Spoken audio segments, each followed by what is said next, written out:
ದರ್ಶನ್ ಮತ್ತು ಗ್ಯಾಂಗ್ನಿಂದ ರೇಣುಕಾಸ್ವಾಮಿ ಕೊಲೆ ಪ್ರಕರಣಕ್ಕೆ ಸಂಬಂಧಪಟ್ಟಂತೆ ಸೆಷನ್ಸ್ ಕೋರ್ಟ್ನಲ್ಲಿ ಇಂದಿನಿಂದಲೇ ಹೈ ವೋಲ್ಟೇಜ್ ವಿಚಾರಣೆ ಆರಂಭವಾಗಿದೆ. ಸೆಷನ್ಸ್ ಕೋರ್ಟ್ಗೂ ಕೂಡ ತಲುಪಿದೆ ಈಗ ಸುಪ್ರೀಂ ಕೋರ್ಟ್ ಆದೇಶ ಪ್ರತಿ. 1 ವರ್ಷದ ಒಳಗಾಗಿ ಕೇಸ್ನ ಟ್ರಯಲ್ ಮುಗಿಸಬೇಕು ಅಂತ ಸುಪ್ರೀಂ ಕೋರ್ಟ್ ಡೆಡ್ಲೈನ್ ಕೊಟ್ಟಿದೆ.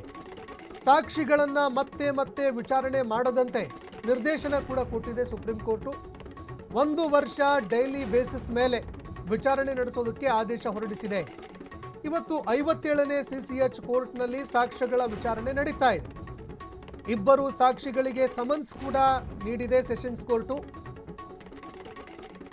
ಇನ್ನು ಆರೋಪಿ ದರ್ಶನ್ ಹಾಗೂ ಇತರ ಆರೋಪಿಗಳು ಯಾರಿದ್ದಾರೆ, ರೇಣುಕಾಸ್ವಾಮಿ ಕೊಲೆ ಪ್ರಕರಣಕ್ಕೆ ಸಂಬಂಧಪಟ್ಟಂತೆ ಒಂದು ರೀತಿಯಲ್ಲಿ ನಿರಾಳ ಆಗಿದ್ದಾರೆ ಅಂತ ಹೇಳಿದ್ರು ಕೂಡ ತಪ್ಪಾಗ್ಲಿಕ್ಕಿಲ್ಲ. ಯಾಕಂದ್ರೆ ನೋಡಿ, ಈ ಪ್ರಕರಣದ ವಿಚಾರಣೆ ಏನಿದೆ ಕೋರ್ಟ್ನಲ್ಲಿ, ಸೆಷನ್ಸ್ ಕೋರ್ಟ್ನಲ್ಲಿ, ಇದು ತುಂಬ ಮುಂದಕ್ಕೆ ಹೋಗುವಂತಹ ಸಾಧ್ಯತೆ ಇತ್ತು, ಅಂದರೆ ಮುಂದುವರಿಯುವ ಸಾಧ್ಯತೆ ಇತ್ತು. ಆದರೆ ಈಗ ಈ ವಿಚಾರಕ್ಕೆ ಸಂಬಂಧಪಟ್ಟಂತೆ ಸುಪ್ರೀಂ ಕೋರ್ಟ್ ಒಂದು ಮಹತ್ವದ ಆದೇಶವನ್ನು ಹೊರಡಿಸಿದೆ ಸೆಷನ್ಸ್ ಕೋರ್ಟ್ಗೆ. ಅದೇನಂತಂದರೆ 1 ವರ್ಷದ ಒಳಗಾಗಿ ನೀವೇನು ಮಾಡ್ತಾ ಇದ್ದೀರಿ ಈಗ ಟ್ರಯಲ್ ಕೋರ್ಟ್ನಲ್ಲಿ, ಅದನ್ನು 1 ವರ್ಷದ ಒಳಗಡೆ ಮುಗಿಸ್ಬೇಕು. ಈ ಬಗ್ಗೆ ಇವತ್ತಿನಿಂದ ವಿಚಾರಣೆ ಕೋರ್ಟು ನಡೆಸಲಿದೆ. 1 ವರ್ಷದ ಒಳಗೆ ಈ ಪ್ರಕರಣವನ್ನು ಇತ್ಯರ್ಥಪಡಿಸೋದಕ್ಕೆ ಪ್ರಯತ್ನ ಮಾಡೋ ಸಾಧ್ಯತೆ ಇದೆ. ಹೀಗಾಗಿ ಈ ಸಂಪೂರ್ಣ ಏನು ವಿಚಾರಣೆ ನಡೆಯುತ್ತೆ ಅಲ್ಲಿವರೆಗೂ ಕೂಡ ಜೈಲಿನಲ್ಲೇ ಇರಬೇಕಾಗುತ್ತೆ ಕೈದಿಗಳು.